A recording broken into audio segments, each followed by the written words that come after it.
तो मैंने अभी तक आपको क्या क्या बता दिया है सार्क संगठन में। सार्क संगठन में मैंने आपको बता दिया है कि सार्क संगठन है क्या, इसकी स्थापना कब की गई थी, फिर मैंने आपको बता दिया इसमें कुल कितने सदस्य हैं, ठीक है। फिर मैंने आपको बताया था इसका मुख्यालय कहाँ है, या इसका मुख्यालय कहाँ है, या इसका सचिवालय कहाँ है। फिर मैंने आपको बताया था कि पर्यवेक्षक में यानी कि ऑब्जर्वर कंट्री में किन किन राज्यों को रखा गया है। तो ऑब्जर्वर कंट्री में या पर्यवेक्षक राज्य का दर्जा किन किन राज्यों को दिया गया है, इसके बारे में मैंने आपको बता दिया है। तो सार्क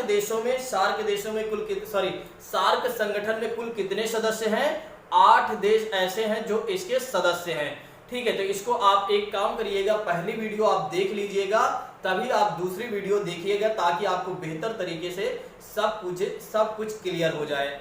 अब आइए बात करते हैं कि सार्क संगठन का मुख्य उद्देश्य क्या है, सार्क संगठन को बनाने का उसके पीछे का प्रमुख कारण क्या रहा, या उसके पीछे का मूल कारण क्या रहा। आइए बात करते हैं कि सार्क संगठन बनाने का प्रमुख उद्देश्य के बारे में। देखिए, दक्षिण एशिया कहा जा रहा है कि दक्षिण एशिया के लोगों के कल्याण को बढ़ावा देना। दक्षिण एशिया के, देखिए एशिया के जो दक्षिण एशिया के लोग हैं, एशिया के जो दक्षिण एशिया के लोग हैं दोस्तों, उन लोगों के कल्याण को बढ़ावा देना, साथ ही साथ उनके जीवन की गुणवत्ता में सुधार करना, उनके जीवन की गुणवत्ता में सुधार करना इसका मुख्य उद्देश्य है। और साथ ही साथ ये भी कहा जा रहा है कि क्षेत्र में आर्थिक विकास करना, सामाजिक प्रगति करना और सांस्कृतिक विकास में तेजी लाना इसका मुख्य उद्देश्य है। आप जानते हैं कि जब कोई भी संगठन बनाया जाता है तो उसके पीछे कुछ न कुछ मूल कारण जरूर होता है,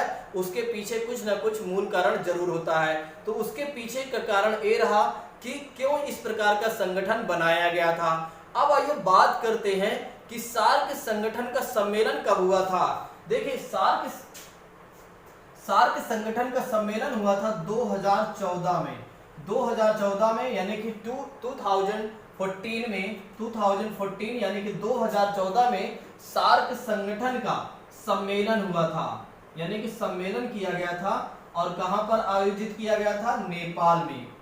2014 में सार्क संगठन का सम्मेलन हुआ था, और कहां पर आयोजित किया गया था, नेपाल में आयोजित किया गया था। उसके बाद 19वां शिखर सम्मेलन होना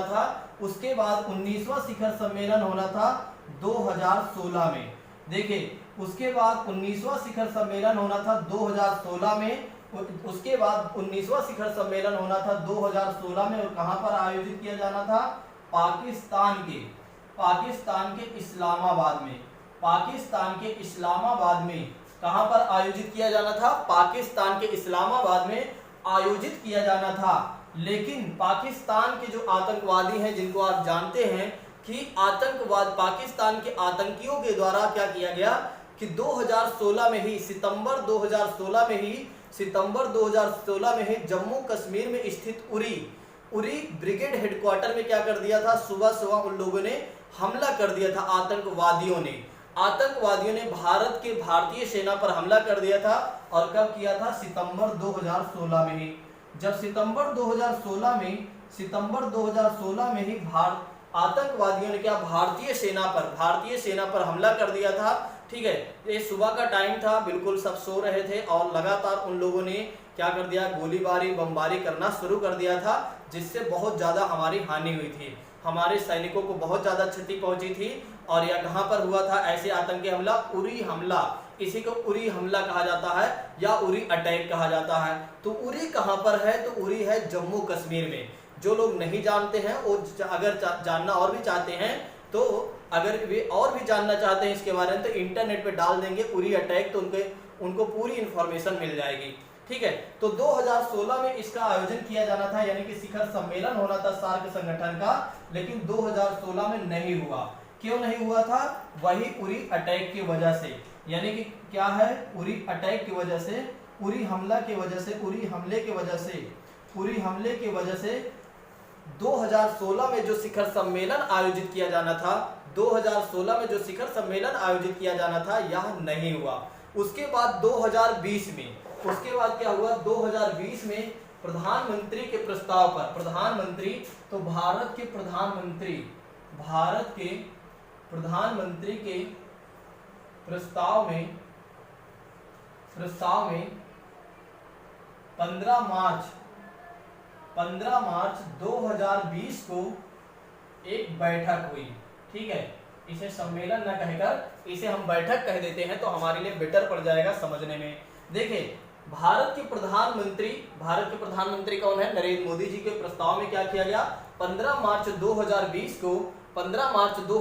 को एक बैठक हुई सार्क संगठन का। ठीक है, और उस समय आप जानते हो कि कोरोना चल रहा था। उस समय क्या था कि मार्च 2020 में आपने देखा था कि लगातार एक साल तक कोरोना चल रहा था। तो मार्च 2020 में यह जो बैठक हुई थी प्रत्यक्ष, यानी कि सब एक साथ सभी देशों के राष्ट्राध्यक्ष जो हैं एक साथ न बैठकर बल्कि यह जो बैठक हुई थी वीडियो कॉन्फ्रेंस के माध्यम से हुई थी। तो ध्यान रखिएगा कि 2020 में जब वीडियो कॉन्फ्रेंस की जो बैठक हुई थी, सार्क संगठन का जो बैठक हुआ था या सार्क संगठन की जो बैठक हुई थी 2020 में, वो वीडियो कॉन्फ्रेंस के माध्यम से हुई थी।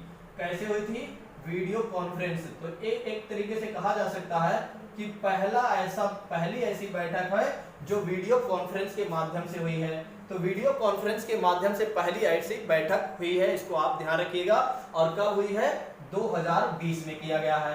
ठीक है, दूसरी चीज मैं इसमें बताना चाहूंगा, आप सोचिए कि जब यह बैठक हुई थी तो इसका मतलब यह है कि उस समय कोरोना चल रहा था। तो कोरोना एक देश में नहीं था बल्कि सभी देशों में था, पूरे विश्व में था। तो इसमें जो यह बैठक हुई थी, इस बैठक में वही चर्चा की गई कोरोना के ऊपर ही कि कोरोना की स्थिति से कैसे निपटा जाए, इस तरह की महामारी से कैसे निपटा जाए। तो इसमें जितने भी राष्ट्राध्यक्ष थे, जितने भी सदस्य देश हैं, उन सभी के राष्ट्राध्यक्षों ने बात की। लेकिन इस बैठक में पाकिस्तान भाग नहीं लिया था। ये बात आपको ध्यान रखना है कि इस बैठक में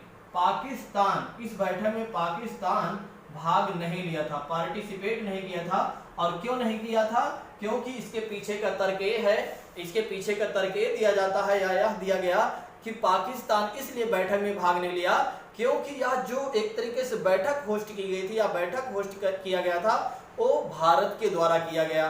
तो भारत के द्वारा किया गया था, इसलिए पाकिस्तान जो बैठक हुई थी सार्क संगठन का जो 2020 में बैठक हुई थी उसमें भाग नहीं लिया। और कोविड-19 से निपटने के लिए क्या किया गया, सार्क कोविड-19 इमरजेंसी फंड बनाया गया। तो अब पाकिस्तान को अलग कर दीजिए, बाकी जो देश हैं उन देश के राष्ट्राध्यक्षों ने मिलकर क्या किया, उन लोगों ने मिलकर क्या किया, सार्क कोविड-19 इमरजेंसी फंड स्थापित किया। वैसे प्रधानमंत्री नरेंद्र मोदी के नेतृत्व में ऐसी चीजें हुई हैं। ठीक है, तो लेकिन एक तरीके से यहाँ पर सभी देशों को हम जोड़ेंगे। लेकिन अगर नेतृत्व की बात की जाती है तो नेतृत्व करता यहाँ पर भारत था, तो भारत के प्रधानमंत्री की बात की जाती है तो एक इमरजेंसी फंड बनाया गया। ठीक है, सार्क कोविड-19 इमरजेंसी फंड, इमरजेंसी फंड बनाया गया। ठीक है, तो सार्क कोविड-19 इमरजेंसी फंड बनाया गया। और एक फंड बनाया गया, किस लिए बनाया गया था, ताकि कोरोना जैसे महामारी से निपटा जा सके। और इसमें भारत की प्रधानमंत्री ने 10 बिलियन अमेरिकी डॉलर देने की घोषणा की थी। ठीक है, तो भारत के प्रधानमंत्री ने क्या किया, 10 मिलियन